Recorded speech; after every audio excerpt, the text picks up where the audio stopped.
எங்கயாவது ஒரு இடத்துல உட்கார்ந்து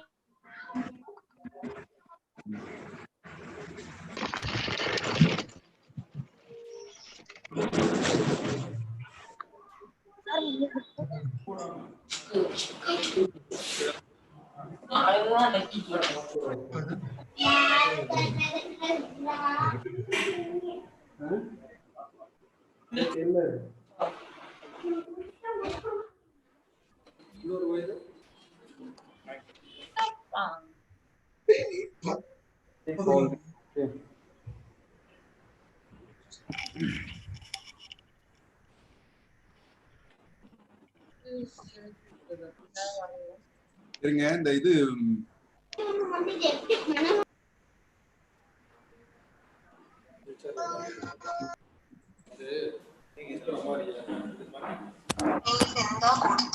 എനിക്ക് അറിയത്തില്ല ഭാവന അനുചേച്ചി എന്തോ അത് ക്രിയേറ്റ്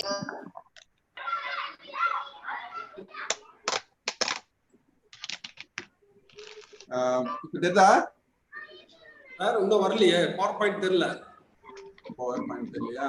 ஸ்டார்ட் ஷேரிங் போடுங்க அத ஒரு நிமிஷம் இது காப்பி பிரேமுக்கு வாட்ஸ்அப் நான் லிங்கை காப்பி பண்ணி அவர் program live streaming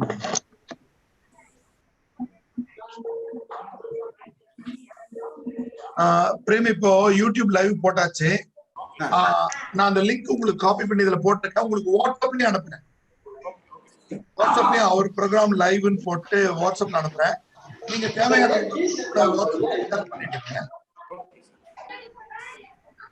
frame கேட்டுச்சாமா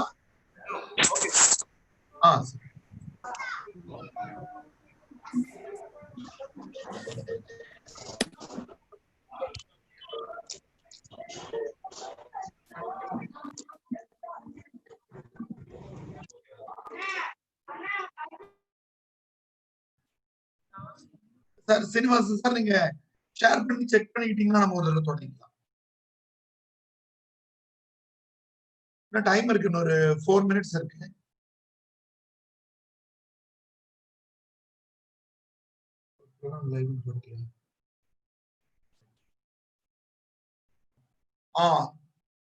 now it is coming sir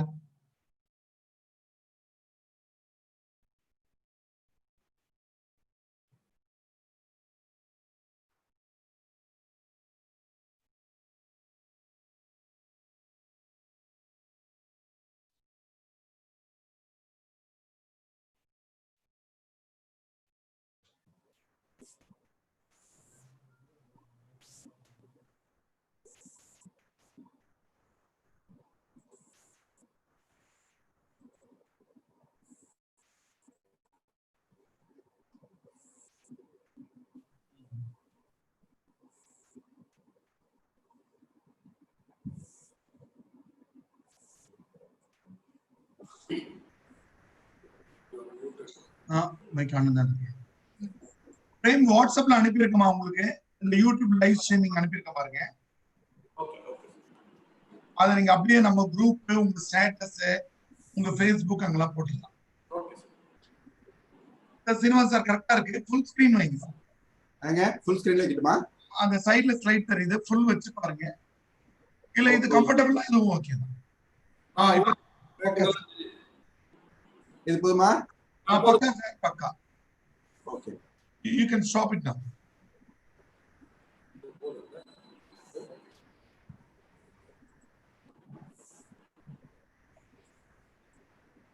yeah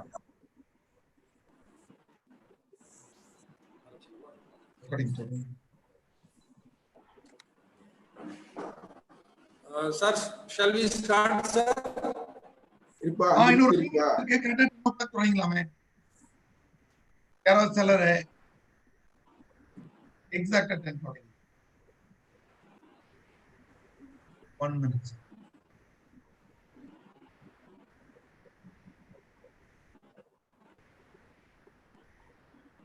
S நீங்க தொடங்கிங்க sir okay sir okay thank you sir மதிப்பிற்கும் மரியாதைக்கும் உரிய திருவாளர் தமிழ் இயலர் அவர்களே Dr. M. Srinivasan, Professor of Economics, NCERT, New Delhi. Dr. Sigamani, the Head of the Department of Social Work, Central University, Tiruvarur.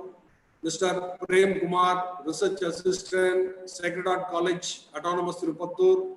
Learned professors, research scholars, and my dear friends, very good morning to all of you.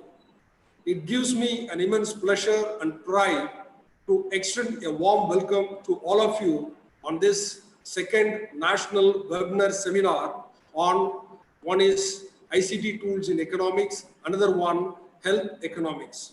Today we are going to listen two lectures delivered by one is Dr. M. Srinivasan and the second lecture going to delivered by Dr. Sigamani.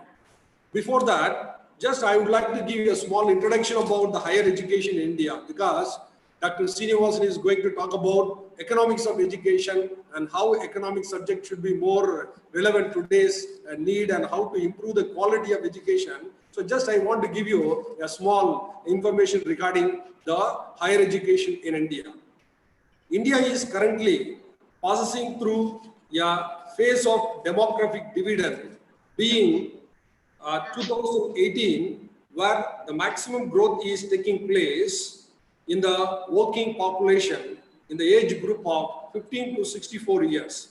It is estimated that by 2030, the average age in India would be 29 years.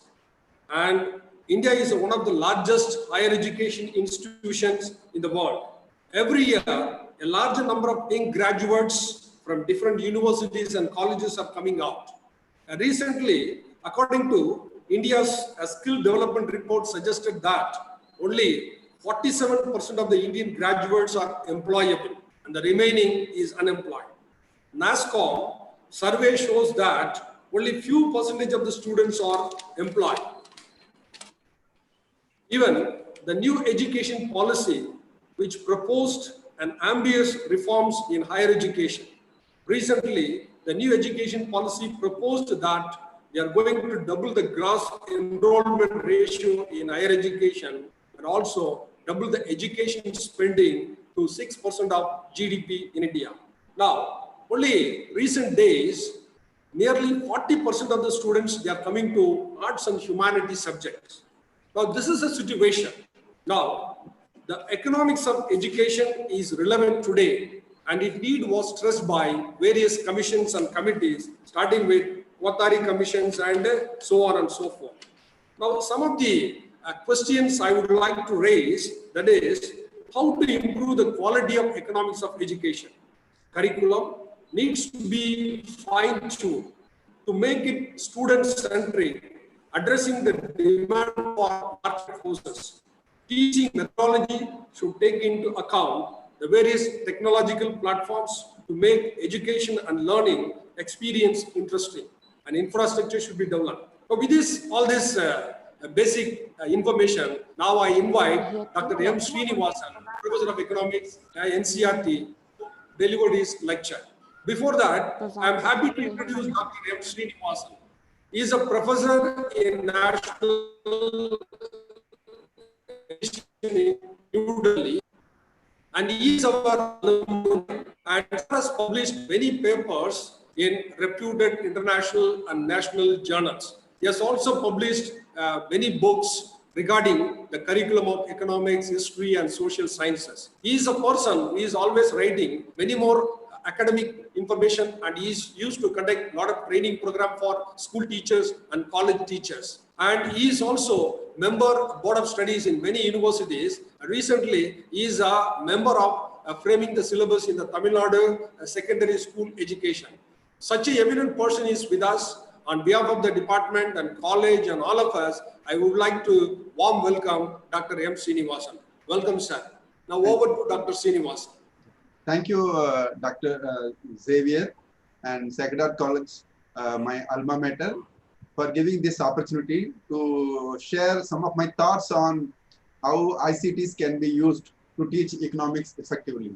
I'm going to share some of the views with regard to what is basically ICT and how ICT is generally used by economics teachers in schools, colleges, and universities. So I'm also going to share some of the web pages, and if the websites open clearly, and I'm sure that this will be some kind of giving opportunity to understand how ICT can be used effectively. Long time before, like almost like 6 to about a year before, the current International Monetary Fund chairperson, the chief of the IMF, she told us, she's from India, Indian American.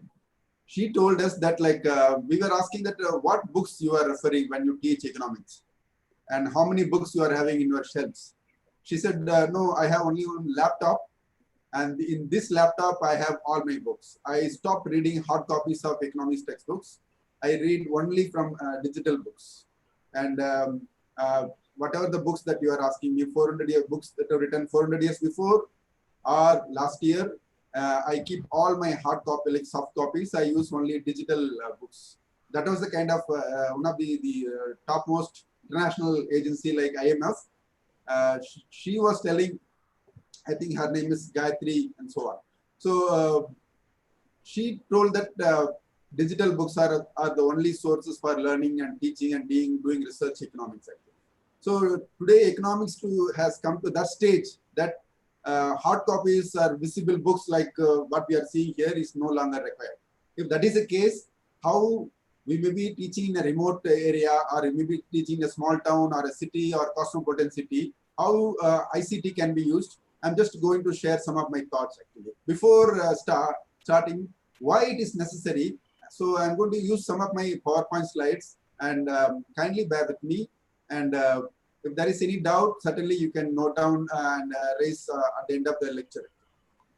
Okay. So if you ask me, I'm just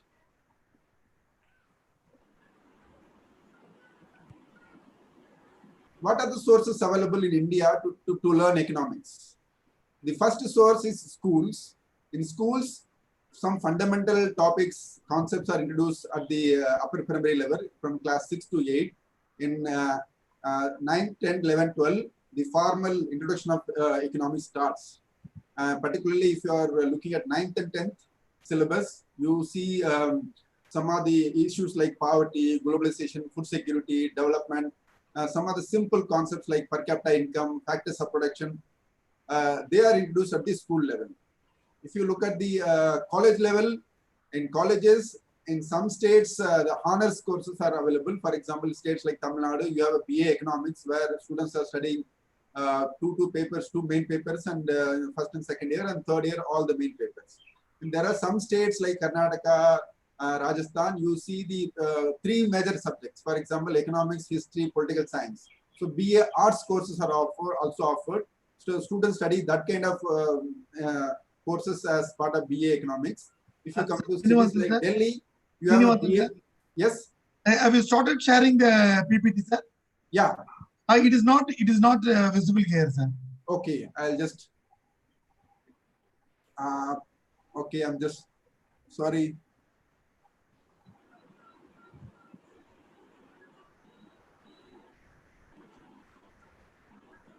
It's now visible. Okay. Okay. Okay, sir. Is it? Can you? Can somebody say yes? Can you see the? Sir, make it full, sir. Yeah, I'm doing. Yes. Is it okay now? It's perfect, sir. Yeah. So I'm sorry. So the schools are the first source of learning economics, and the colleges are the second sources where the graduate level courses are offered. Then the PG departments of colleges in some states, PG departments in like states like Tamil Nadu, PG departments are having economics courses, but generally in the northern part of India, you can't see the PG departments in colleges. All the PG courses of economics are available only in the universities.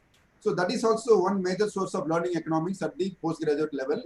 And then there are top level institutions. If you look at IIT, Indian Institute of Technology, Indian Institute of Management, NITs, they also started establishing economics courses. Among the arts courses, various arts courses, economics has been introduced in almost all the Institute of National Importance. All the IITs are having economics faculty members. So economics today gives a lot of opportunities for jobs also, because most colleges, most universities, most technology institutions like NITs, IITs, they also introduced economics as part of their course actually. And then there are some specially funded institutions, ICSR funded institutions like MIDS, ISEC, CDS. There are 22 ICSR funded institutions. They are also offering economics as one of the courses, particularly in MPhil and PhD level. And then there are some specialized institutions like Indira Gandhi Institute of Development Research, Institute of Economic Growth, Madras School of Economics. These are specialized institutions established by the states or by the government of India. They offer courses at the master's level. They offer courses at the PhD level. So these are the major source of learning economics in India. If you look at what is the nature of curriculum, economics curriculum, majority of the colleges and university, if I am not wrong, they are offering only the traditional courses, and the course syllabus or course content were almost like, if you look at the course titles, they were all like almost like 40 years old. And only a small section of institutions, for example, some autonomous institutions, some newly established central universities or the state level universities, they introduced interdisciplinary nature. For example, Ambedkar University, Delhi, they have a BA economics, like BA social science course. So if you look at the course titles, you'll find most of them are interdisciplinary. And many, like for example, Shivnadar University in Noida, they have introduced BSc economics and MSc economics. So some interdisciplinary nature of courses are also evolving in some places. Then if you look at the school level and the college level, almost 10 to 15% of the schools and colleges, they make mathematics a compulsory paper in economics. If you look at, say, West Bengal, it is essential that you should know computer programming, you should know mathematics to study BA economics. So that is one of the reasons also, like why, if you look at top level BA or top level economics research institutions in India, why I am not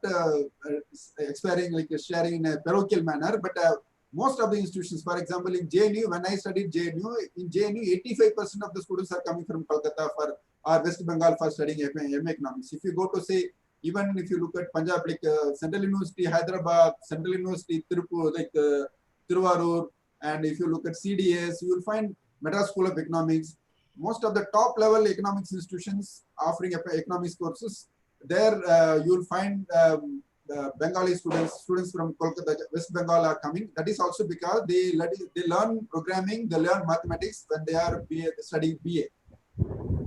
And then if you look at the broadly, when we are all teaching economics, guidebooks, students use a lot of guidebooks available in the local languages, and in colleges, teachers dictate notes. They are the major source of learning materials, particularly at the graduate level. Many teachers, they share notes, they write notes, and then they photocopy, or the students photocopy those notes. So that is a major source of learning economics at the graduate level. But is this appropriate? Is this correct? If you look at some of the top institutions, in top institutions, they use foreign textbooks like Mancube, Samuelson, Baumel, and some of the very, very few institutions, they use the economics textbooks written by foreign authors. And otherwise, you can see a big gap. The foreign textbooks are used in few numerically countable institutions. And most of the, like for example, I'm not reducing any author's name. For example, Ahuja, ML Jingan. Textbooks are available in the Indian economics classrooms. And if you look at the textbooks available in the Indian languages, for example, if you look at the Tamil Nadu textbooks in Tamil, actually, they were all written by authors 50 years before, and it's still being used actually. There is no new textbooks, economics textbooks at the graduate level for students in the local languages, complete shortage. Otherwise, it's a guidebook that is pervading the whole market actually. Why I am sharing this issue? Because the use of ICT is depending on what is the syllabus that we are using. The use of ICT is depending on what kind of textbooks that we are using in the classroom. That is why I'm just like introducing about the nature of economics curriculum in India. Let me come to the ICT. What is this ICT means actually? What are the I'm in my view, there may be different classification, but I divide into two sources of learning economics in terms of materials. One is the non-ICT material, non-ICT, and then ICT material. So first, let me go to the non-ICT. The textbooks are the major source of non-ICT material. And as I told you in the previous slide, guidebooks and notes developed by the teachers are the second non-ICT material for learning economics. in India. And then newspapers, magazines, journals, they also can be like considered as non-ICT material. And this is the major source, blackboards and whiteboards for using as a teaching aid. If you look at in some institutions, when I visited for just for some research, I noticed that many economics teachers, college teachers, they use Ayn Rand, Robinson Crusoe, some of the books established popular classical writings. They are also used fiction, non-fiction books. They are also used as a reference material for teaching certain courses. For example, Small is Beautiful is used for teaching environmental economics. For example, microeconomics, when the microeconomics is taught or principles of economics is taught, Robinson Crusoe and they are used in some colleges actually. And they are in cities actually, because these are all books available in English, and those students like Bombay and so on, where the students are able to understand English and have the interest in reading material, like they are introduced this kind of books. And then other source of learning economics is the interviews, field works, writing reports. Many institutions are also offering internship, summer internship, where students are getting attached with some industry or some company, or collecting data from the rural area, urban area, from the households. They are also major source of learning economics. Actually. Then finally, the learning economics, a lot of government official reports, for example, economic survey, which talks about the economic situation in India, state level Tamil Nadu economic like statistical abstract, or state level statistical abstract. They are also can be considered as non-ICT sources of learning economics. NSSO reports, census reports, they can be considered as particularly the hard copies. So when I refer to non-ICT, these are all bulky, hard copies. These are the non-ICT sources. What are the ICT sources? In the ICT sources, I can divide it into two things. One is the technologies. What are the technologies available, and what are the material available in the technology? For example, radio. In the radio, you may be seeing when you were all student, or when I was a student of at the school level, we used radio extensively. Radio news and all the fire planning and many other important economic events. For example, Indira Gandhi's 20-point program, Garibi Hataao program. We all heard only in the news audio programs, news radio, like news items. So radios are one important ICT. You won't believe it, today it is coming in the new avatar. It is called a podcast, Podcast. Many authors, many websites, I'm going to show you some of the websites, they use podcast, in which radios are coming in every latest avatar. So this is radio is the major ICT, traditional ICT, and then basic telephone. You may be wondering, where is the telephone is used as learning economics? If you look at Guntur and Vellore, or if you look at many important cotton trading centers, the price details were shared through telephone only. For example, all the gambling took place on the base of the cotton prices. They were all using telephone. Even today also, many regulated market yards or many marketplaces, the price details are shared through telephone. So important details with regard to economic events are shared through telephone. So telephones are also one of the traditional ICT source, ICT like information communication technology. Cinema theaters. If you remember, like when you were going to cinema theaters, say 10, 15 years before the movie starts, every 10 minutes or 15 minutes, there will be some government schemes in the black and white. Whatever the government schemes that were implemented in the country, they were shown actually. They were produced by the Department of Audio and Visual Publicity, and we come to know about all the schemes from the cinema theater only. And it's because that is a visual videos. So cinema theaters are the major source of like it's a major ICT. Currently also it is used. How I am going to come later. Television, now earlier there is only one television we used to get the news. Now today a lot of channels are available, channels specifically meant for economics events actually. And then many enthusiastic teachers used to overhead projectors. Before LCD projectors, what we are seeing technology that we are seeing today, before that there was a overhead projectors in many universities. For example, when I studied MA in say 20 years, like 30 years before, overhead projector was used in my college to teach some of the important visuals actually. So the overhead projector and LCD projectors are the major ICT, and then mobile phones. Today we are using mobile phones. For example, I'm sure many of the participants are watching this webinar from their mobile phone only. So the mobile phones are now becoming very popular source of learning economics, and it's a major ICT. If you look at computers, yes, that is a basic ICT if you look at today.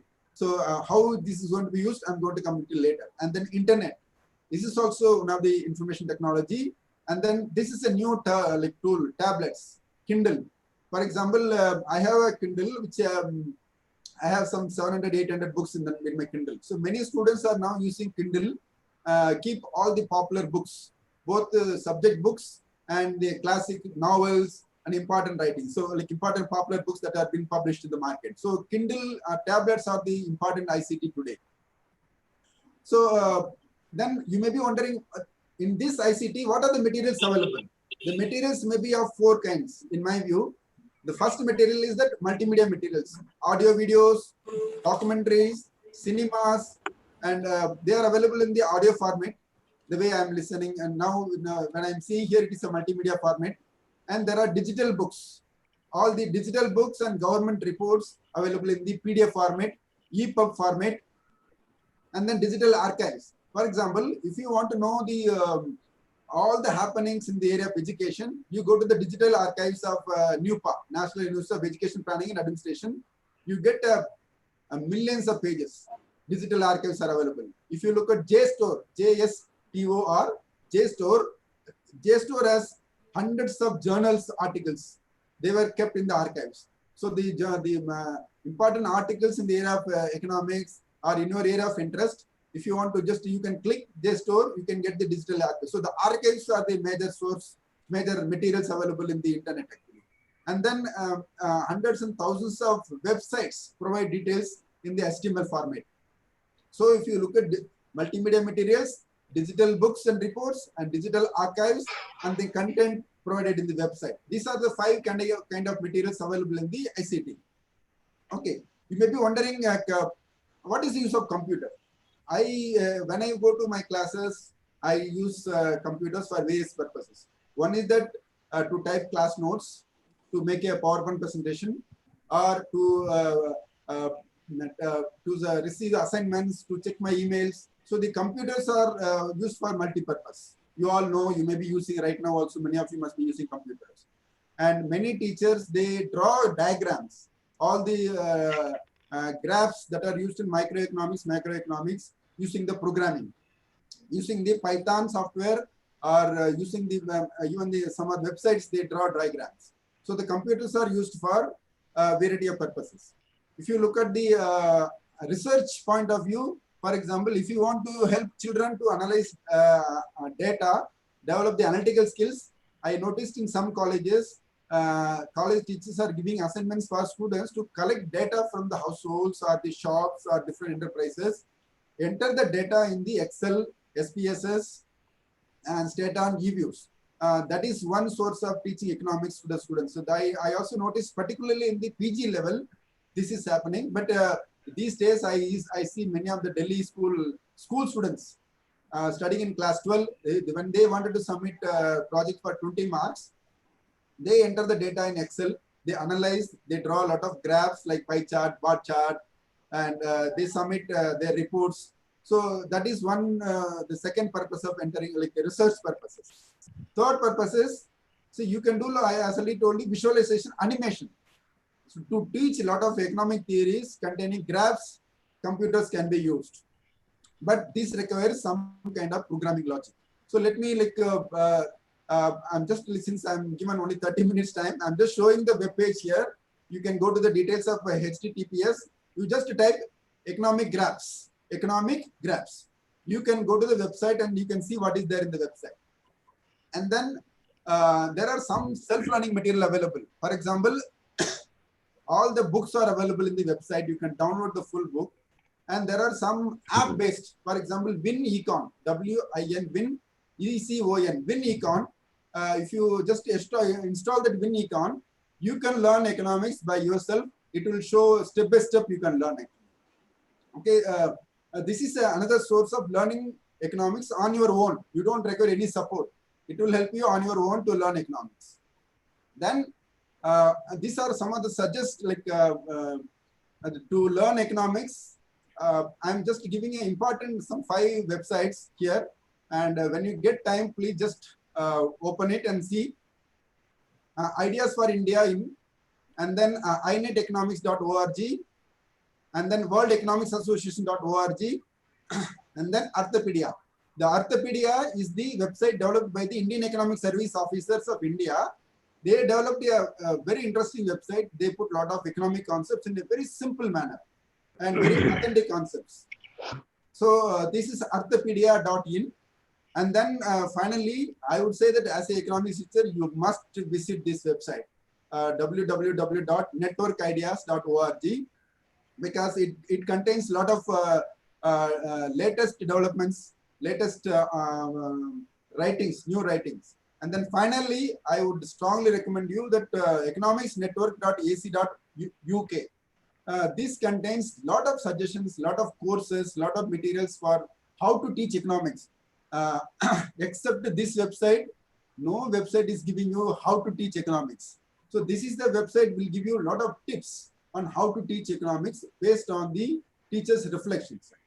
So the economicsnetwork.ac.uk is another important source, and when you get time, please just go through it. And they come out with something called Handbook for Economics Lecturers, Handbook for Tutors, Economics Tutors. And they keep updating that handbook. Many times, for example, in my case, for example, NCERT also has come out with their Teaching Economics in India, a handbook for teachers, and it was produced in 2008. So far, it has not been updated. Whereas this website, economicsnetwork.ac.uk, they are updating the content every 2 months and 3 months. And they also give how you can organize a course. How, suppose your college is revising its syllabus, how you can evaluate your economic syllabus. If you are forming a new economic syllabus, how you can evaluate, assess. What are the skills? What are the competencies? What are the theoretical knowledge you are giving? So you can dissect your economics curriculum of your college or your university by giving, they have come out with a framework, how you can evaluate economics curriculum. So, and then I also noticed that you must visit marginalrevolutionuniversity.org website. I could not imagine that I can learn econometrics by watching a 15 minutes video.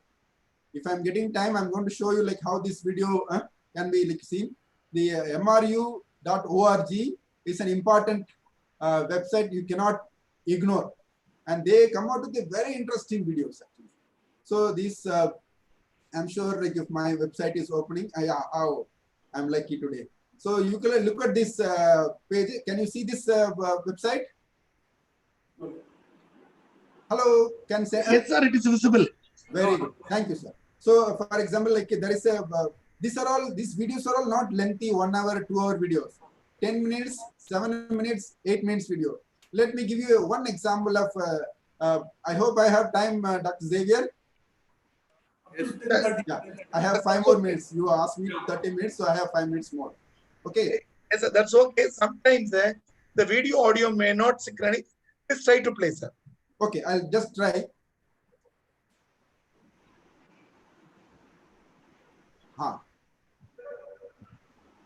So this is the introductory video for introducing econometrics. Sir, it is not coming. Okay. So I'm just closing now. And when you get time, please go through the MRU, Marginal Revolution University. Let's go back to the beginning. Last year, in fact, to a world that was in the glory days of the information age. Information was everywhere. So much, in fact, that we... Okay. So then, yeah, I'm just,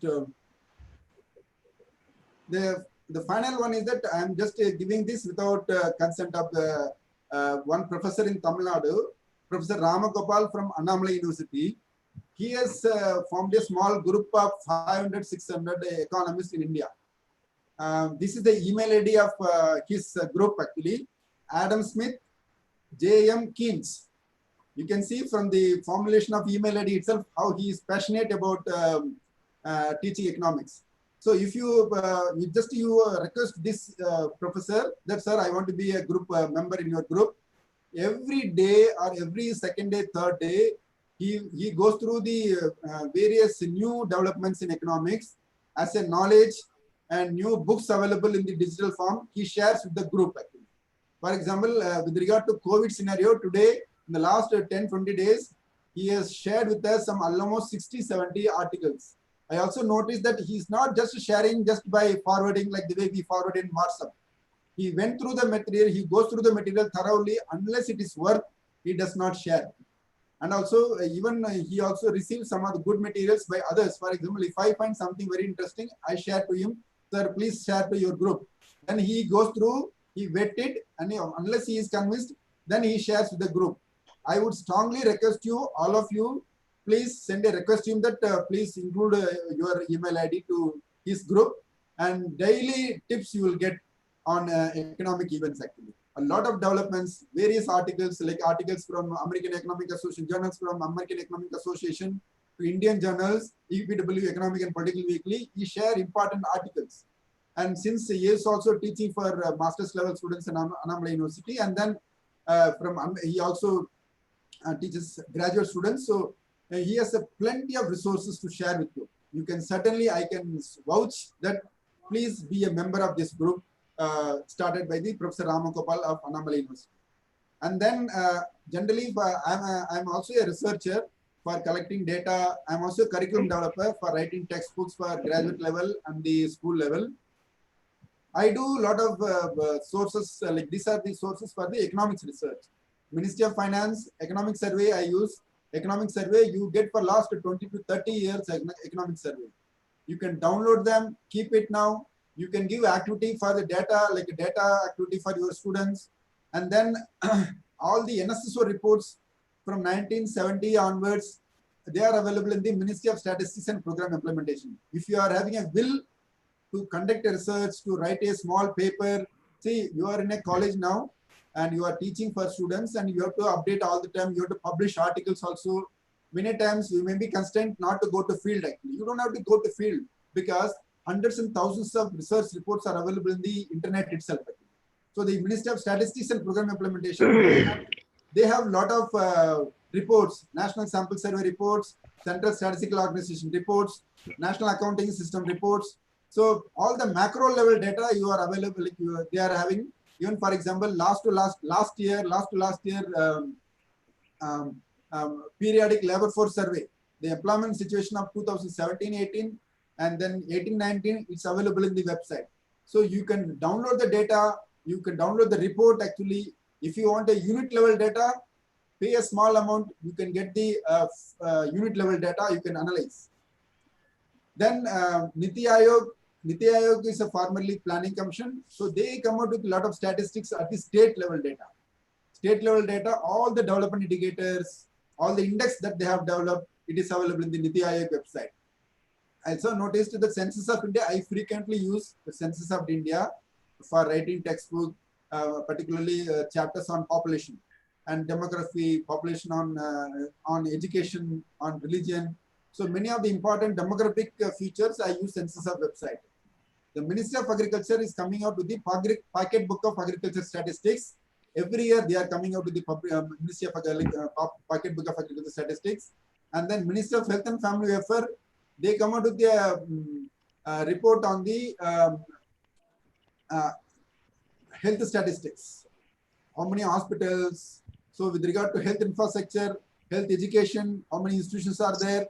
Okay, all the health indicators are available in the Ministry of Health and Family Welfare. And then World Bank, I frequently use World Bank Development Indicators, WDI. They have a data on 200 countries, economic indicators, data almost like 300, 400 indicators. The World Bank, they update data every year. So you can use the World Bank Development Indicators. You can just World Development Indicators. I use World Bank website, and I also, for health reasons, I also use health statistics, World Health Organizations. And then IMF, I don't use much, but there is good material available on simplified economic concepts. So for economic concepts, introducing economic concepts in a simple manner, IMF has a lot of sources actually. And then this is with regard to the ICT as a source of information actually. If you want to conduct your economics class, I went to Madurai. I noticed one autonomous college for girls. They have a Google class. Tamil department, economics department, they use Google classes to organize their own entire activity. Today, COVID regime, and if you want to receive students' assignments from the email, first thing you can ask students to open an email account and then send their assignments. So I also noticed one small college in Patna. That teacher says that I wanted my assignments only in email. So students are compelled to go to lab of their college, or if you look at they type it and they submit actually. Okay. So in this way, indirectly, this teacher was encouraging the use of ICT in economics classrooms. Okay. Many times what happened, handwritten notes are not given these days. So the teachers are also sharing the notes by email actually. Handwritten notes or typed notes actually. So and this Google class, it's called G Suite. If you want to organize your assignments of 30 students or 70 students or 80 students also, you can manage. So traditionally, Google classes are like traditionally 80 students, managing 80 students will be very difficult.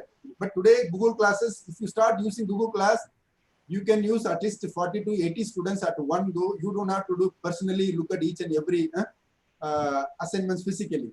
So the Google classes are major tool used in many colleges to teach economics, particularly in the big cities I noticed, and small towns also. And during this COVID regime, I noticed many teachers are using mobile app for receiving their assignments, students' assignments, and they also share videos of 5 to 10 minutes videos. In Titram, in Haryana, one economics teacher is sharing her 5 minutes video, every one concept, 5 minutes video. So she shares every day 2 to 3 videos of 5 minutes in the mobile app actually. Yes, it is possible that some may not be having mobile phone, but given this scenario today, and particularly in states like Tamil Nadu, where students are given free laptops at the higher secondary level, there is a greater scope you to use the computer productively to learn economics. Then podcast, YouTube and Vimeos. These are the sources available for learning economics, and many people are you may be thinking that my teaching is the best. Many of us, when we go to classroom, whatever the way my teacher taught me is the best, so I am following this thing. If we break up that mindset, and you look at some of the YouTube or Vimeos videos, and many teachers have recorded actually. Some of them may be Hindi, some of them may be bilingual, or some of the best videos of MIT, Stanford. So they are also available in the YouTube actually. So there is a scope for you if you spare some time, just half an hour or 1 hour a day, look at these videos, and your classrooms will be different after the COVID scenario. Or by looking at the videos, many teachers also, they develop small YouTube videos and they share actually. You can have your own channel and put all your videos, 5 minutes, 10 minutes videos of your teaching of a concept in Tamil, for example, or in English, or in Telugu, or in any other language. Put it in your studio, like you ask the children to watch it actually. Initially, it may be difficult, but later it is possible that students start showing interest.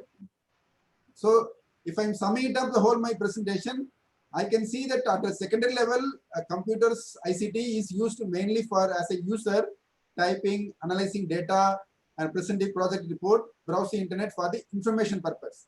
In the undergraduate level, again, typing, simple analysis of data, presenting project reports, browsing internet for information, use of graphics. I want to tell you one thing, that the digital books, many a time now, foreign textbooks are available. They are coming with the a CD containing all the. You don't have to make PowerPoint slides.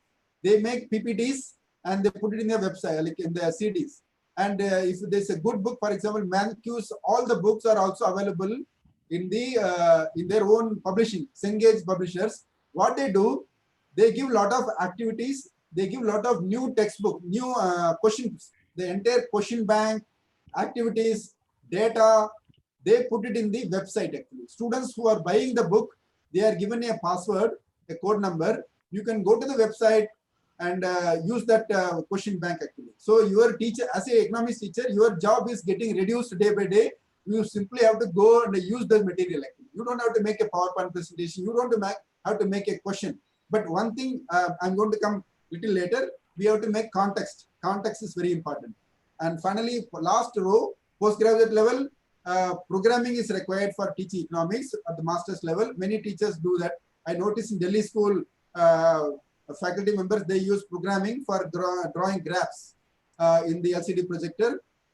So that is then coming to the final issue, that what are the possibilities or challenges that you may be facing? One is that students are not know which one is authentic website, which one is not authentic.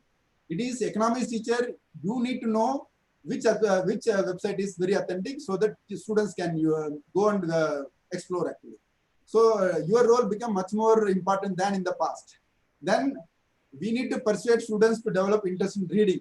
For example, when I go to take classes, in some classes I ask students to read loudly. That I do it because that is the way we can promote reading habits among the students actually. So persuading students to develop interest in reading.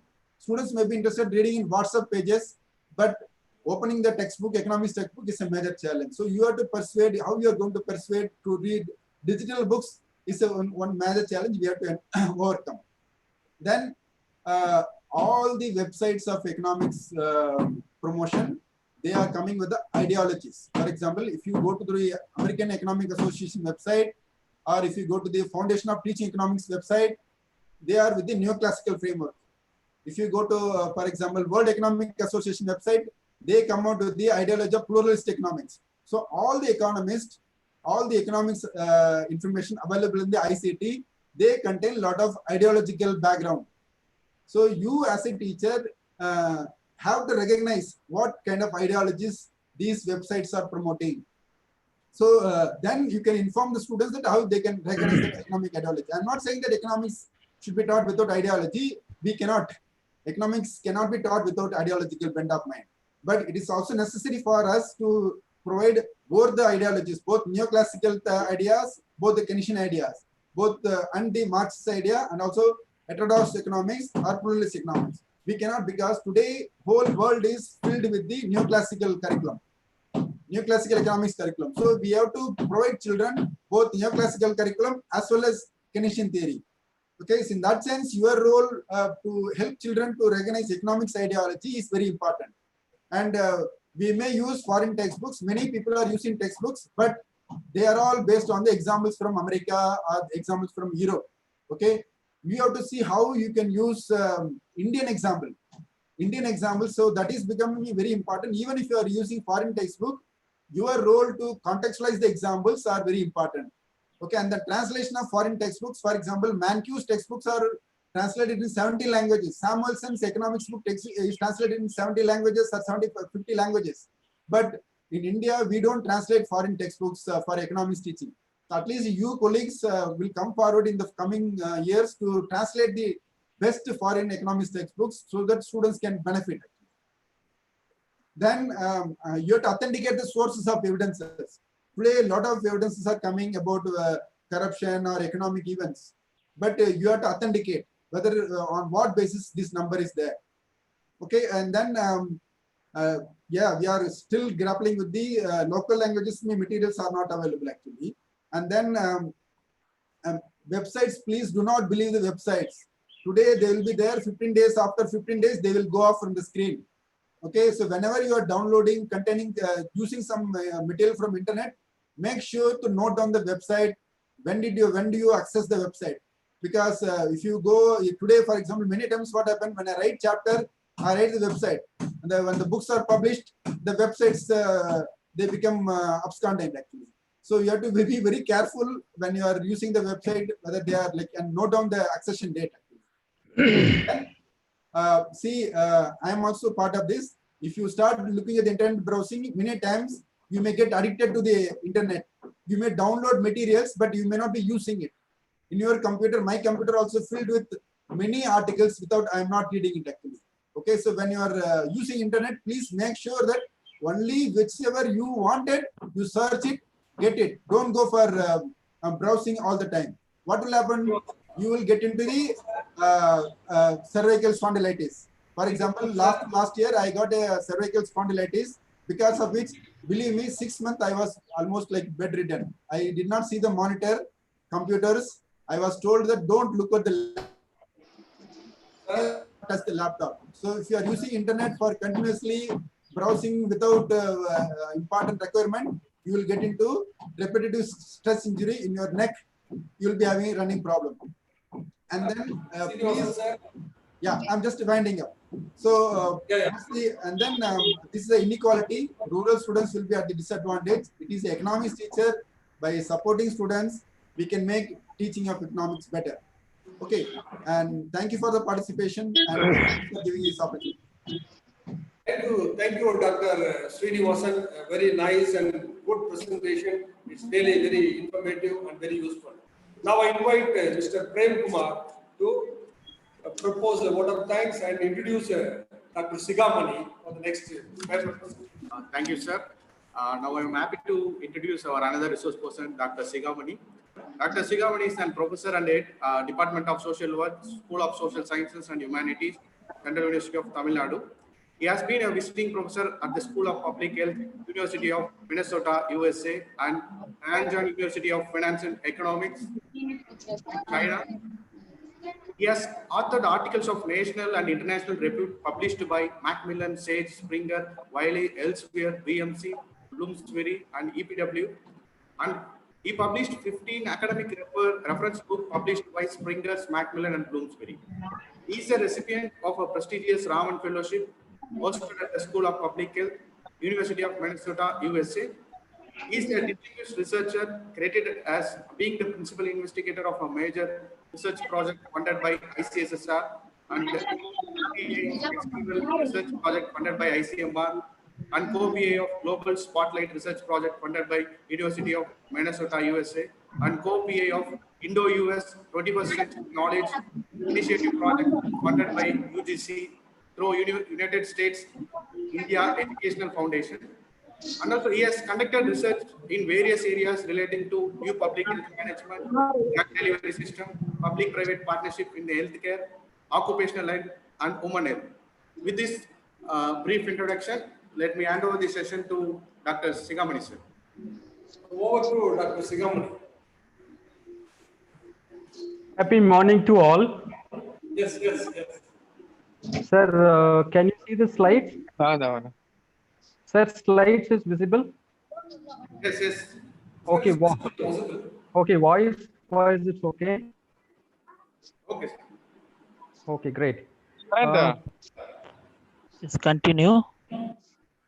Most respected Dr. Xavier, Head, Postgraduate and Research Department of Economics, Secretariat College, our dearest friend Srini, Dr. Tamil Elam, Mr. Prem, delegates, dear friends, good morning to all. Let me take this opportunity to thank Secretariat College, my alma mater, and also let me thank Most Reverend Father Maria, Principal Secretariat College, and Dr. Xavier, Head Department of Economics, for giving me the opportunity to share my views and perspectives on the great lockdown and its impacts on health. Can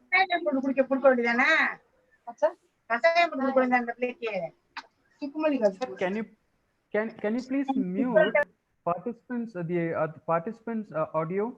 There's a lot of disturbance. Ray, could you please mute the audio?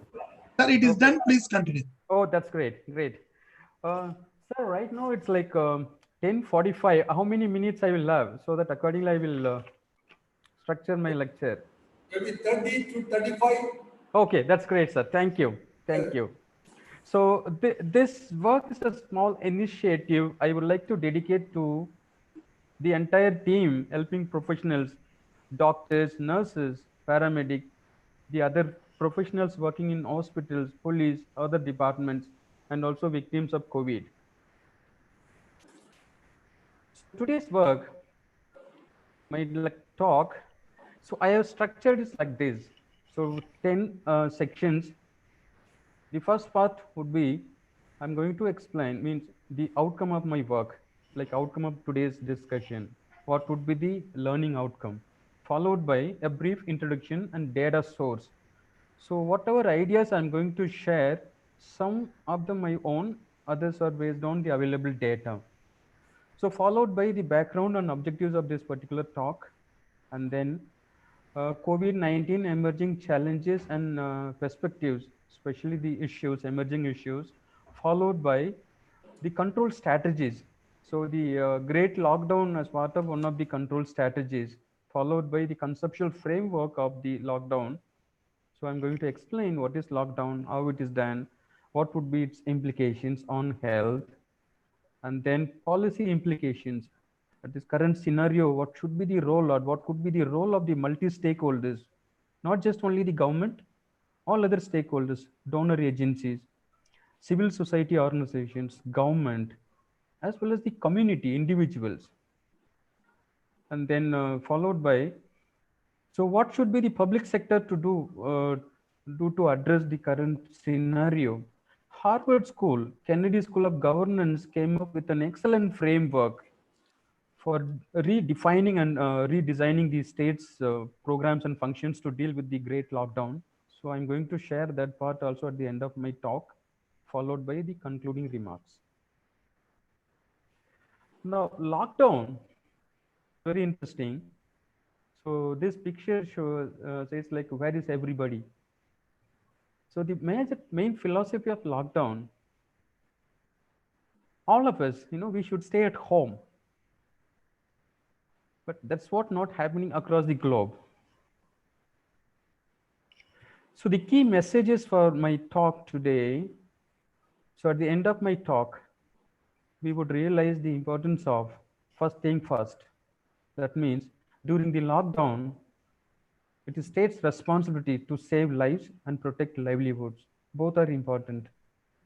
Followed by to understand multi-stakeholders participation in dealing with the crisis situation.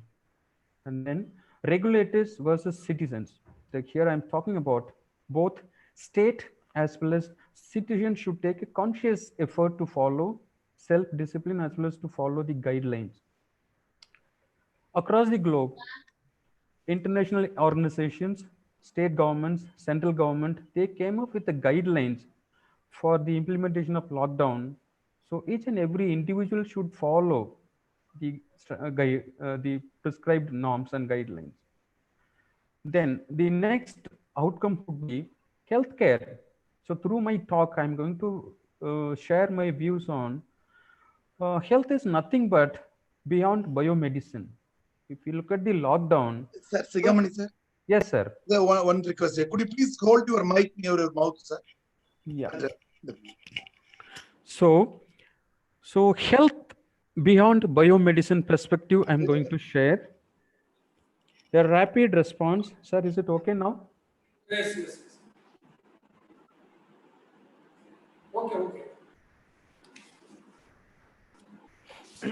Okay, so rapid response followed by to understand the situation and the associated economic and healthcare crisis.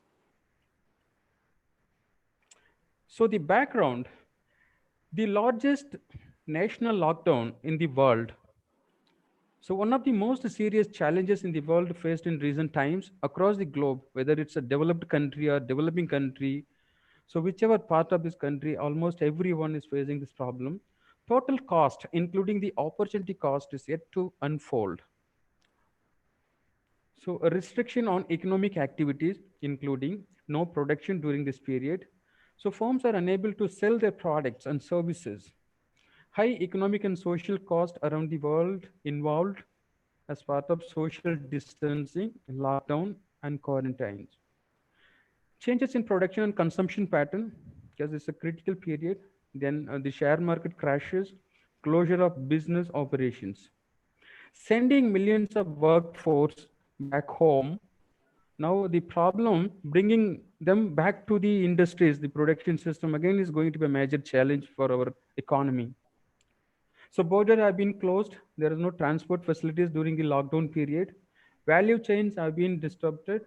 travel, trade to institutions closing across the globe. More than 30 million could fall into poverty line as per the UNDP report due to in the absence of active policies to protect or substitute income flows to vulnerable population. That's what we are experiencing as part of the migrants. So this will severely impact the health and well-being of large part of the population. This was given by IMF. Now the major source for this particular talk, so I have extracted data from UNDP, IMF, WHO, World Bank, Asian Development Bank, Government of India, Johns Hopkins University database, EPW publications, Journal of Public Affairs, New England Journal of Medicine, and some more journals. Now, so 2020, it's just June, just we have completed only 5 months. So during this 5 month period, we have come across major disasters across the globe. Like it was started with Indonesia, Jakarta flood, Brazil flood and the landslides, Amazon forest fire, Australian forest fire, and again recently we had Amban cyclone, and then China, Wuhan city. We have started with the COVID situation. So actually, it reminds me what is wrong with 2020. Never we faced such kind of crisis across the globe. Look at this picture. 2020, it's not really a good start for all of us across the globe. Disaster after disaster, crisis after crisis. Across the globe, every country, every state is facing a major problem for dealing with these issues.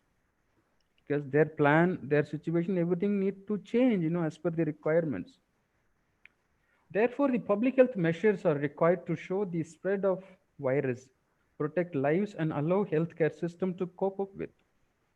Because countries like in India, the problem of IMR, MMR, deaths due to tuberculosis, deaths due to other diseases are more than coronavirus. So the state, we do have limitations in the public healthcare system. Our available infrastructure, we have a lot of limitations. In that, we need to accommodate both the groups. The great lockdown is projected to shrink global growth dramatically. IMF estimated the growth path, there will be a negative growth of minus 3%. The impacts are complex and affected all of us, whether as an individual or family or community or society or government or non-profit organization or funding agency or educational institutions. It affected each and everyone in our society. So ultimately, I thought of developing a perspective or review paper on the impact of COVID with special reference to lockdown on healthcare. With that framework, I have developed 3 specific objectives. The first one, to study the health impact of COVID, especially with reference to lockdown and its impacts on health. The second one, to understand health inequalities after the COVID situation, economic and social disparities. Countries like in India, we have huge, health inequality situation. India is a stratified society. We are already having structural and functional issues, problems. COVID is adding more to that existing problem. The third objective is to understand the great lockdown to great meltdown. There are two conceptual clarity we must understand. Lockdown is different from close down. We are having only the lockdown, not the close down. So just few data information about COVID. End of 2019, that was during December, serious pneumonia case of unknown cause emerged in Wuhan city in China. And early Jan, it was named as COVID. And 11th February, WHO was declaring this a world pandemic. Pandemic, it's a major disaster. Followed by, if you look at the data, that time only few countries affected, few cases across. But today, June 11th, morning, I got this update. 213 countries and territories around the world have been affected. That means The impact is beyond the impact what we had during the global economic crisis, global financial crisis, as well as the Second World War. Right now, we have the data of confirmed cases, 7.5 million cases across the globe. 7.5 million people have been affected. With that, like we had almost 4.25 million deaths across the globe. It's not a good scenario across the globe. If you look at the epidemic history in our kind of world, like I'm just starting with 2001 to till date. We had 2001 anthrax, followed by SARS-1, an ini flu, and then a couple of other issues, including Ebola, Zika, and then COVID condition. COVID is also known as SARS-2. This is what today's data. Total confirmed cases. The graph, it's like increasing like anything, especially even during the lockdown period. Since people are not following strictly the guidelines, the cases infection rate is really going up.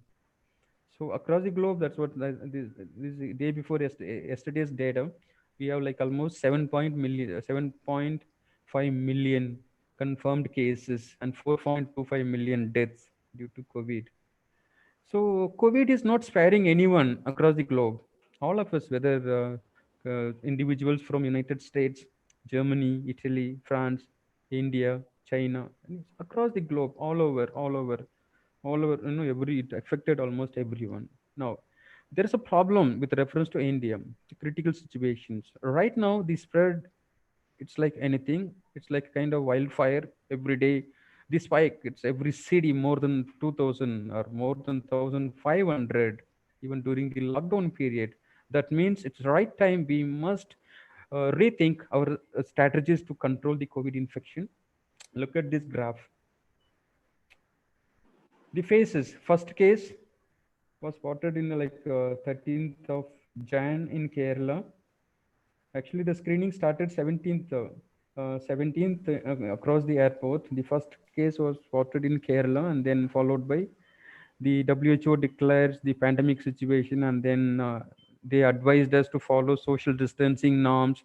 So lockdown, it is part of the social distancing norms. And then our honorable Prime Minister announced Janata curfew, 1 day curfew on that Sunday, 23rd March, and followed by we started with 1.0 lockdown. Like that, the graph goes like that.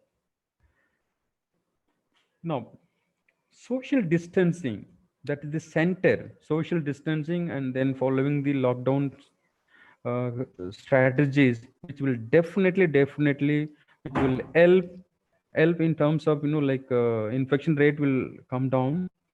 So, but unfortunately, we are a kind of stage like the Italy faced at the last phase, like this. So community spread some cities, but we don't know exactly the source.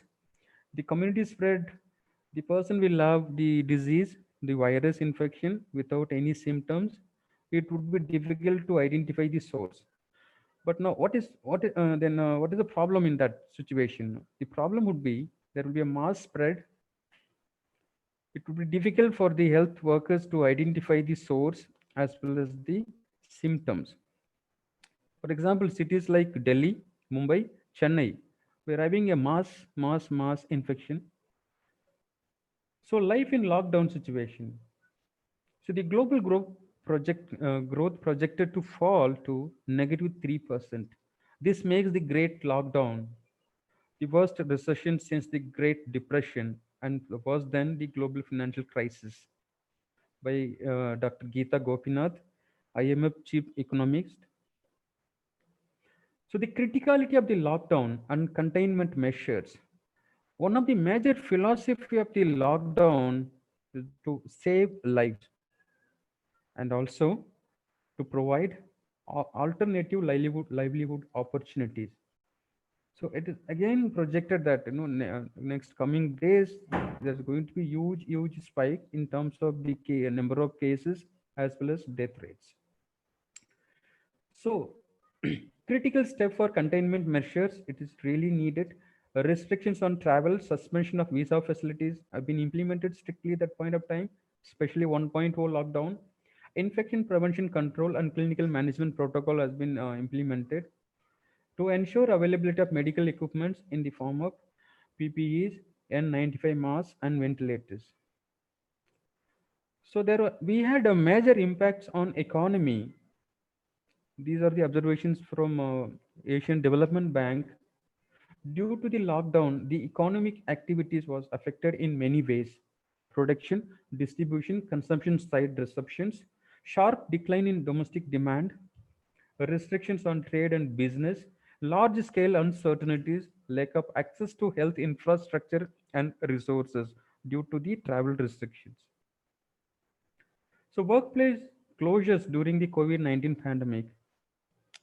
Almost every industry, whether it's the production, manufacturing sector or service sector, during almost this 2 month period, complete shut, complete close down, complete shutdown, as well as they have instructed the workers to follow work from home strategies. So this is the worst economic performance in 4 decades projected by World Bank. The kind of economic situation we are facing, it's like worst like for 4 decades back, 40 years back. The sudden disappearance of most informal nature of employment, especially in the informal sector. That means many may lose their employment, livelihood opportunities. Health, it doesn't mean that only the number of infected cases or number of deaths.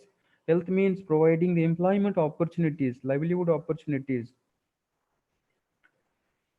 Therefore, so again, the downward growth path has been projected by IMF as well as the World Bank. The downward growth path means many may lose employment, livelihood opportunities. It's the right time we must rethink of alternative livelihood opportunities. How economies across the globe, like how the countries are pr- trying to come out with the alternative livelihood opportunities policies. So this is a crisis like no other, and there is a substantial uncertainty about its impacts on people's lives and livelihoods. This makes the Great Lockdown the worst recession since the Great Depression, and far worse than the global financial crisis by Dr. Geeta Gopinath. That means what? This means two things. Countries like in India, the government certainly should take certain measures as well as the banks. So, like providing wage subsidies, encouraging self-employment, and alternative income opportunities, and then the tax benefits. So, providing social security measures and debt related issues in interest rate and loan guarantees. Then the couple of other items in order to inject the economy, in order to strengthen this our existing system. The economic activities came to halt due to the lockdown. We all knew about it. But one major health issues came up during this period is the mental health issues, which includes human happiness and well-being.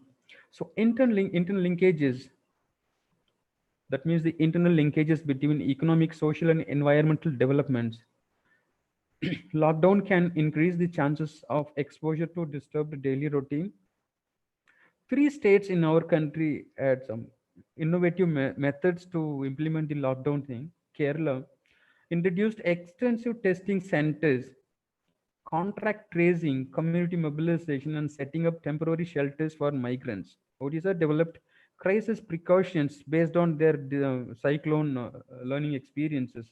And Maharashtra again implemented drones to monitor physical distancing and applied a cluster containment strategies. So the health implications, we had an experience of sudden job loss, depletion of income, acute hardships for millions of urban and rural households, most working in the informal sector with contracts, including migrants, challenges of health and nutrition. That's also one of the problem. Already we are having problem, but this COVID situation added more to that. Poverty, hunger, and acute undernourishment by several millions of children in our country. Rising domestic violence, depression within the family. So reversal in capital flows as global risk, oil market deep dividing into negatives, economic stagnations, and the plight of labor, especially the employment and income. Risk for health inequalities, especially vulnerable populations, people belongs to ST, OBC, and minorities. For instance, the informal sector workers. Look at this picture. This time we must recognize the contributions by the informal sector workers. If you look at the labor force, more than 92% of our total workforce into informal sector. They contribute more than 60% to our GDP growth, GDP. Therefore, such kind of scenarios and situation, we know that the great lockdown is the world's biggest psychological experiment that we will pay the price later. That's what the World Economic Forum's observation. So we must protect our labor force. What ILO projected some time back, even due to occupational health, India, we are losing almost 700 billion US dollars annually. So now the impact of lockdown, maybe we'll come to know later only the total loss. So the last lockdown extended, like concerns related to starvation again in the informal sector, rural areas, overcrowding and living conditions. Social distancing and lockdown in India, like many of them are not having proper, shelter, home. It's like in India, whether it's a rural area or urban slums, we have that single room huts. In single room, you'll have like more than 5 members in that family. Like Dharavi in Mumbai, major slum across the globe. Like if one person gets the infection, that means several will get easily. So inadequate hygiene and sanitation condition. Non-COVID health services has been disrupted really because the access, food security, misinformation driven by fear, stigma, and blame. Too much of information about COVID, rising violence against helping professionals. It's not only people, even the doctors, especially some cities, Delhi and other parts. Community people are not allowing doctors to enter their houses. Stigmatization of people with or suspected of having COVID. In the phases of response to the disaster, this is the right time. All of us must take a conscious effort to contribute to the livelihood and then economic development of our country. We feel reality. The virus continues to spread rapidly across the globe. COVID pandemic complicates existing healthcare services delivery system. Social distancing implications on existing mental health conditions. Interdisciplinary research and scientific investigation need to understand the situation. So multi-stakeholders participation is indeed needed for pandemic management. Breathing space for the crisis, especially the financial turmoil, is needed. The policy implications, this crisis required unconventional response from stakeholders, especially the regulators, that means the government, income generation capacity, labor conditions, access to public services. Special package for vulnerable population, including informal sector, small and micro entrepreneurs, women, indigenous population. The changing concept of health beyond biomedicine. Like every day we are getting the data of how many people have been infected, how many people have lost their precious life. Now we need to understand health is beyond that number.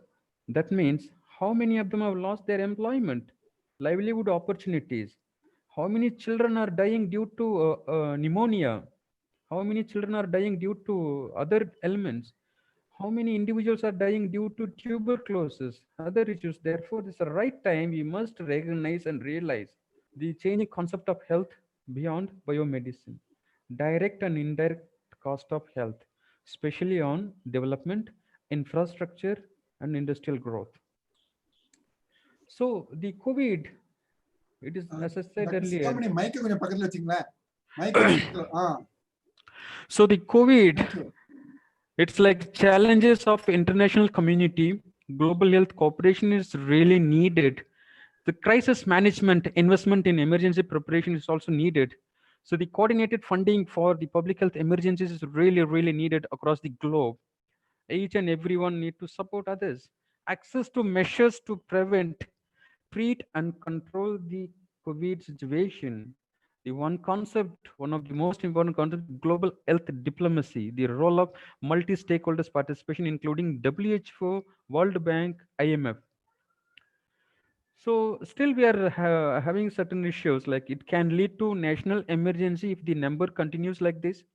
Need for dedicated funding, staffing and equipments and resources, appropriation to support the state and other departments, the need for preparedness effort to protect health and support of the community, need for hurry public health measures to counter the measure mitigation, ensure the health and the safety of the population, linkages among all levels of state and non-state actors.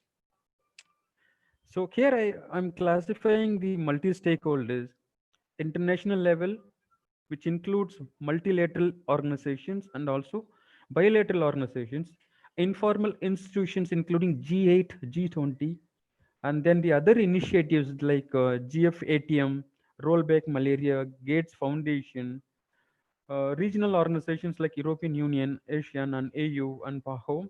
So emergency WHO summits. So these are all the major stakeholders. We need them to be part of the preventive measures. So the priority areas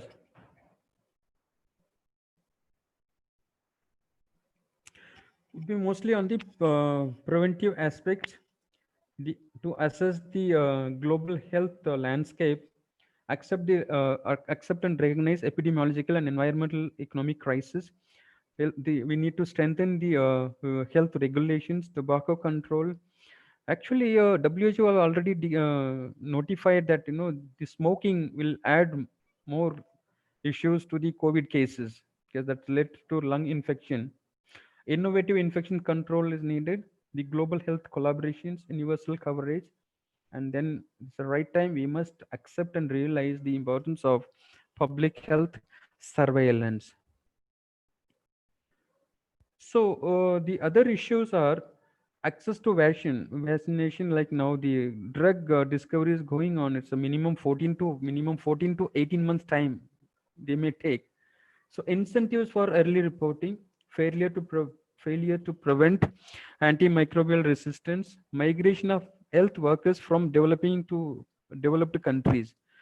I hope now this COVID will taught us a lesson to retain our healthcare professionals. The deterioration of the social determinants of health, accountability with clear leadership. So these are the major issues rolling around as part of the public health emergency management during this outbreak. The risk assessment, prevention and mitigation, incidents management, resource management, communications, health, that means the health communications, training, exercising, evaluation and corrective measures, and continuous quality improvement. We really need coordinated efforts in terms of preparedness of and response to public health emergencies such as COVID. Now, we really need the global health governance role here. So greater engagement by multi-stakeholders, evidence-based health policies to deal with the current situation, transdisciplinary research to develop database. We need to identify the priority areas, global economic well-being, emphasis on equal opportunity, global public health surveillance system, and reinforce self-discipline, including citizens, to control the spread. So the crisis management can happen at two levels. In the both phases of public health and economic policies have crucial role to play. Phase one, containment and stabilization. Phase two, recovery. In both the phases, both public health and economic policies have crucial role to play. Quarantine, whether it's a self quarantine or mandatory quarantine, lockdowns and social distancing are the critical for slowing the transmission, giving the healthcare system time to handle the surge in demand for its services and buying time for research to try to develop therapies and drugs. The governance initiatives in healthcare during this critical period. Needed greater involvement of government, both central and state government, including banks, promote national and international community participation. Economic restructuring is needed, like debt relief, social welfare flagship programs, establishment of corruption-free autonomous bodies to deal with the situation, to develop proactive and coordinated effort needed at this juncture to promote multilateral collaboration. How we can control the pandemic, because this has the direct link with the livelihood and then employment aspects. To evaluate the economic and social effect in true sense, indeed it is needed at all levels. So needed alternative mechanisms to prevent people dying from starvation than from the COVID-19 illness. Many of the migrant workers have reported that before COVID kills, the starvation may kill. To improve emergency spending on public health infrastructure, revamp administrative and regulatory framework, to identify possible alternative sources, systematic and scientific unlocking needed at this juncture. Needed cure for COVID and beyond just numbers and comparisons. It is not like our cases, like in cases in this city is less than the other states. Instead of just having the number and comparisons, all of us need to work beyond the number. So there is an interesting policy framework by Kennedy School of Governance at Harvard to deal with the lockdown situation and its impacts on health. They came up with 10 points. The first one, credible communication to the public without politicizing the message. That means the government shall provide the reliable information on causes, consequences, and other aspects of the ill virus. Drawing together, even if virtually we must take bold actions to be connected.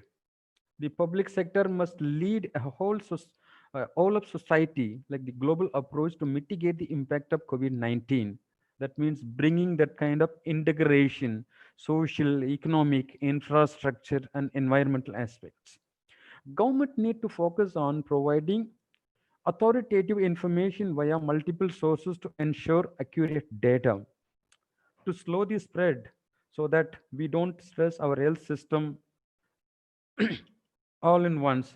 Like we are having already problem of other issues, therefore we really need to slow down the spread, therefore our existing system can support. The sixth contribution from them, increasing transparency, imposing control measures and appropriate restrictions, designing suitable prioritization guidelines regarding allocation of scarce of resources, and making use of effective and locally available technologies. To recognize the potential for psychological burnout. This is the right time. Employees must realize both the sides about the potential impact of the psychological burnout. Then therapeutic aspects like invention of drugs, vaccination. This is the right time. Every country must invest more on it. The governments need to strike a balance between protecting health and respecting human rights. New priorities and rework national spending. It's not like we had a plan, but now due to the COVID situation, it's the right time we must rethink and rework on our existing plan. The government should address the long-standing challenges of health and nutrition. Countries like in India. The last point, to strengthen food supply chains and empowering women in food chains. Just to conclude my talk, whatever have been already listed out. So for which and everything, we need two things. Number one, political willingness and people's participation. Number one, we need timely actions for avoiding immediate humanitarian crisis. Every individual, every family, every community, every government, every individuals in the world are facing currently a major crisis. But it's the right time. All of us need to take action for avoiding next level of human crisis. Time to rethink and redefine Sustainability as the intersection of economy, society, environment, and development. That means we need to rethink health is beyond biomedicine. Health means economics, health means development, health means poverty eradication, health means providing full employment. Need to understand fair impact assessment on informal sector including labor issues. I would request our delegates today, those who are attending my talk, kindly do an analysis based on like Dr. Sini's presentation. You can use secondary data to analyze. We really need for fair impact assessment on informal sector including labor issues. Economic activity should be resumed and supply chains restored and improved. Special attention should be paid to protect income, livelihood, and food security. To increase budgetary allocations for social service and relief packages. Here, the state can play a major role. Implementation of additional wide range of social assistance programs. So let me recall a quote by our Gandhiji, like, money may be yours, but not the resources. So we should behave a responsible manner. The earth, air, land, all other resources are available for all of us. We must use it responsible manner, thinking of the future generation. Now, the war, it is like this: COVID versus everyone, whether an individual or government or donor, all of us. We have too much of information with us. Like, can tobacco cure COVID? My cousin got it from a dog. COVID fact, several other ways. Okay. Therefore, Therefore, self-discipline, respect the norms, respect the guidelines, stay back home, and do your bit for the prevention and control of COVID. Stay safe, healthy, connected, and keep learning. Thank you for the opportunity. Thank you, sir. Thank you all. Thank you, Dr. Sigamani, for your very brief and wonderful PowerPoint presentation. So, on behalf of the Department of Economics and college, I would like to sincerely thank Dr. Sigamani also. Now, I invite Prem Kumar to propose the vote of thanks. If there is any questions from the audience and the participants, you are most welcome.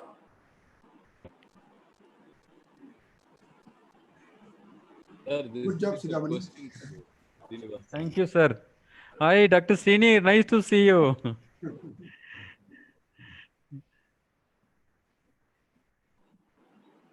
So, any questions from the participants? Prem, can you able to hear me?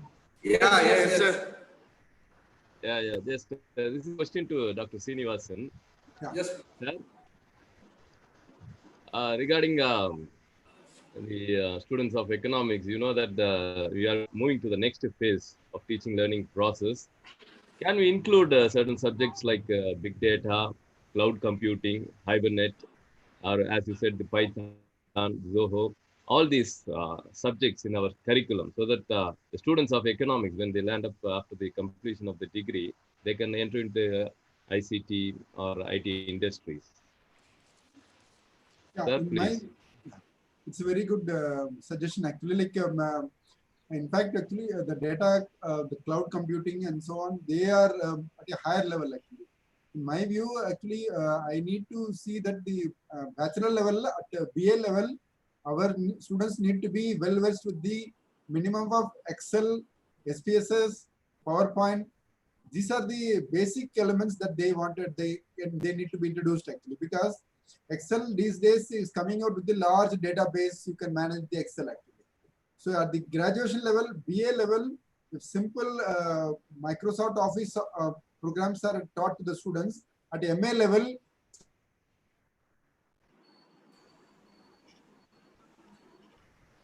and, so if the students are studying computer science also as part of the course, the cloud computing, data science may be useful. But so in my view, the basic user interface, a little bit of programming, like for example, the Python, basics of Python, they can be introduced definitely at the BA level. Okay, sir. Thank you, sir.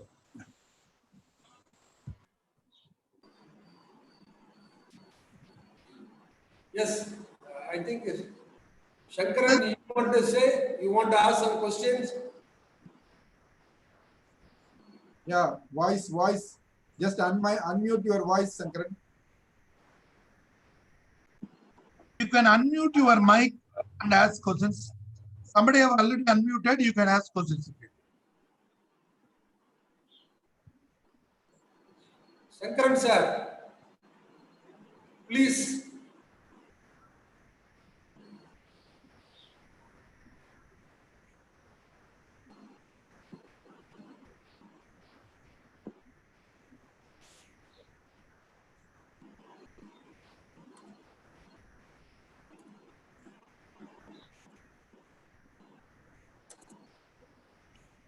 Or if you have any doubts, you can raise your hands. I will unmute your mic. Tamil Mani, you can ask the question. No? Sir, I have a question to Srinivasan sir. Yes. Sir, what's your opinion about using more digital learning instead of textbooks, sir? See, definitely textbooks is in my view, textbook are the major source of learning, important source of learning. But in case of some of the latest books, some of the latest developments, for example, many times what happened, many innovatively people are introducing content actually. The textbooks is a descriptive text. For example, I showed you this one video from the Marginal Revolution University. If you go through the videos, you will come to know that they converted the idea of a descriptive text into simple examples videos actually. And definitely textbooks will have an advantage at the BA level in the first year, second year, and children, students, particularly graduate students, they need to be introduced to the textbooks and big level textbooks rather than notes actually. So I would always vouch for the textbook, but it is also possible that a lot of people are doing innovatively producing videos actually. For example, today students are watching cartoons because of the innovative idea of cartoon development. And many ideas are being developed by visuals. And young students are now glued to the visuals than to the text actually. That is why digital sources are now emerging as a new way of learning economics. So we cannot ignore the digital sources. If you are exposing from the first year onwards, actually later also they will be able to develop. But as far as the economics knowledge is concerned, I'm sure I agree with you that textbooks are very important. And original textbooks, classical textbooks, they're all very important.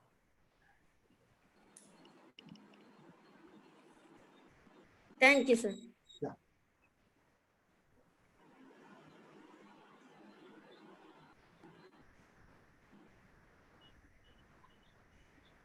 Any other question from our participants, ma? You can unmute your mic and talk. Or you can raise your hands. You can also chat also, so that also can be seen by people. If you are having difficulty to talk, you can chat. There is a space for chat also. A lot of chat has come now. What did you do?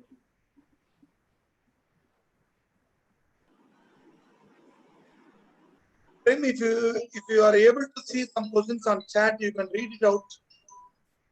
Prem sir. Okay. There is one person, Chandrasud Sivaramakrishnan. He is saying that online learning is necessary condition, but book learning is sufficient condition. I may not be completely agree with Mr. Chandrasud, because the textbook is the minimum actually. Online learning, you get the latest information, latest developments in the curriculum, economics curriculum, and I would still say that like online is the necessary textbook is it's sufficient or more than required actually. There is one person from students are yet to accustomed to online learning. Yeah, that is where our role as the economics teacher, we need to introduce. For example, when I go to my classroom, sometimes I straight away go to the online web page itself. In the web page, I am showing actually. And for example, I would like to give one small instant actually. Even though at the higher secondary level, class 12 students, whenever one teacher reported in a journal about this actually. So what happened, whenever the teachers were given projects, they gave projects, students used to go straight away, download from the Wikipedia and then submit the project. And then what happened actually, like a teacher warned them that the Wikipedia is not an authentic source of information. Please, you have to refer to encyclopedia, other textbooks in the library. You also look at the other websites. Students did not bother actually. So what teacher did was that he formed a small group of 5 students who are good in computer. He asked them, please go to our campus, take down all the photographs of greeneries and the laboratories. And then he brought and they created a content and the photographs also included in the Wikipedia. We all know that Wikipedia, we can also write. We can also improve the writing actually. We can also revise the write-up available in the Wikipedia. So what happened, he created a page and then he put all the photographs and the text developed by his class students. And then after 1 week, this teacher, what he did was that he gave a project work with the same title which he put it in the Wikipedia. Students, as usual, they went to the internet, they browsed it, and they found it, their own campus photographs are there in the Wikipedia. Then the students got surprised. Sir, what is happening? Our school campus photographs are available here. Then the teacher told, I already told you, Wikipedia is anybody can write. Okay, so please do not depend on only Wikipedia as a source of knowledge. And you have to search from the various other websites. So from that day onwards, students started realizing that Wikipedia is anybody's knowledge. So this kind of things happening among the teachers. So innovative teachers are always try for innovative ways of helping students to work with the internet. Yeah, so one question, students are refrained from their parents for long hours of mobile usage. Yeah, I agree with the idea of mobile usage. See, the games, chats, they eat a lot of their time actually. I would strongly feel that parents, if the students are working with the internet, please, you should know what are the pages they are watching. Keep the history, look at the history very carefully. And you have to guide the students. Students may not know what is good or bad actually. So even if, earlier, internet, mobile phone were all not that, but COVID sign, like this is the COVID occasion. So students have to go for online learning, particularly graduate. See, for example, I was going through the Oxford University before coming to the session. I went through the websites of Oxford University, Cambridge University, Stanford University. All the universities, open book examinations are allowed now. For this year, current year, open book examinations they are conducting actually. Okay, whereas can we do that here? We are still far away from the conducting open book examinations. So so we need to trust our children and also guide the children, inform them and persuade them not to swayed by the other web pages. Yeah, there is a Google. There is one question from Tamil Mani. Nowadays, students are referring to, sir, can I read and respond? Is that okay? Yes, sir, please continue.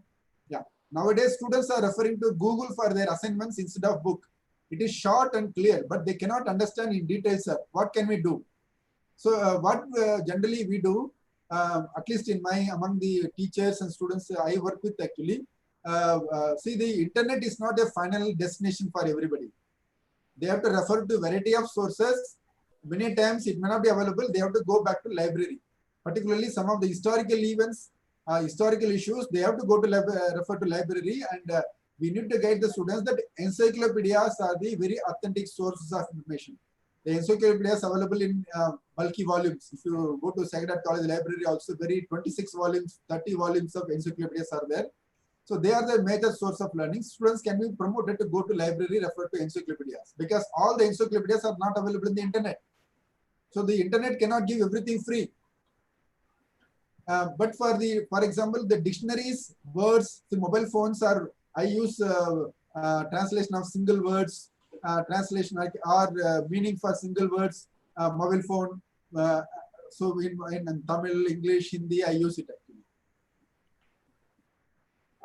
there is one question. How can we frame by S. Sagadevan? How can we frame the syllabus in such a way that these students can study mathematics in their UG or PG level? Because nowadays economics is nothing without maths.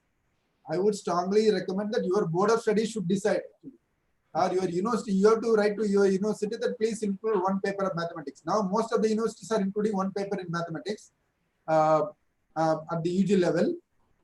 So we need to promote the idea. Slowly we have to promote the idea. And not only, in my view, not only mathematics, but we also teach history of economic thoughts.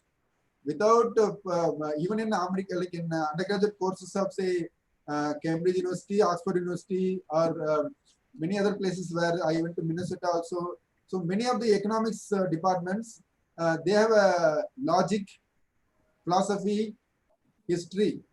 They are all part of all this, apart from the mathematics also. So besides mathematics, we also introduce children to the history of economic thought or the philosophical issues. So it is up to the university, it is up to the, if it is autonomous college, it is in your hand to introduce mathematics. So poor rural students still do not use computer and mobile phones. What are the suggestions given to that type of student? I noticed that Sacred College is having a wonderful lab, computer lab. Many colleges are having computer labs. It is a department which needs to provide opportunity for classes, allocate classes so that they go to learn in the institutions. If it is not available in the house, they have to see it. Luckily, in my view, the college, Tamil Nadu government has introduced 10 to 4. The shift system has been done away with, and the students are studying from 10 to 4 p.m. now. So at least this opportunity should be used by the students, and the departments, economics departments, should allocate 1 period or 2 period or like 3 to 4 periods in a whole week for computer classes, computer labs. And we have to evolve the syllabus. It is possible. So if it is not available in the house, we need to provide in the institution. Institution is the only source. All my learning of computers happen in my college only, nowhere in my house. I bought computer only when I got a job. Before that, everything, when I studied master's degree, my teacher, Dr. A. Durasamy from Madras Christian College, he introduced me to the computer. The department got only one computer. So he took us, please go and learn. So we learn all that from the departments, colleges. Okay. So, okay, is there any other doubt, or we will close this session? Okay, sir. Now I invite. No, question to Dr. Sigamani, sir. Yeah. How do we spend the public expenditure effectively to revive the Indian economy? Wow, that's a great question. So as I suggested already, we need to come up with the unconventional system to restructure the resource allocations. This is a high time we need to start with the creating employment opportunities, livelihood opportunities.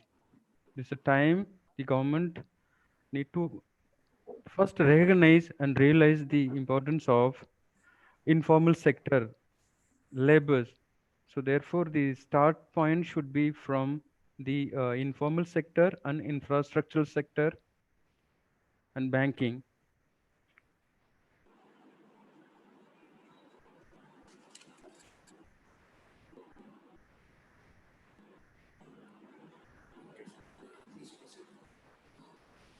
Okay. I am very happy to propose the vote of thanks. First and foremost, I would like to thank the Almighty God for giving this opportunity. And I would like to thank Reverend Dr. D. Maria Anthony Raj. And next, I would like to thank Dr. A. Xavier Suseraj, head of the department and this organizing secretary of this webinar. And also, I would like to thank our resource persons, Dr. M. V. Srinivasan sir and Dr. P. Sigamani sir, for their thought-provoking lectures. And also, our special thanks to our technical coordinator, Mr. Tamil ELN, Director, I am an IAS Academy, Chennai. Finally, I thank all the participants from various institutions. Once again, thank you, one and all. So thank you. Thank you. Thank you. Thank you. Thank you. Prem sir, shall we end this meeting? Yeah, okay. David sir, thank you. Yeah, thank you. Yeah, thank you. Thank you, sir. Thank you. Thanks, Ma. Let's meet again. in next webinar. Thank you, sir. Thank you.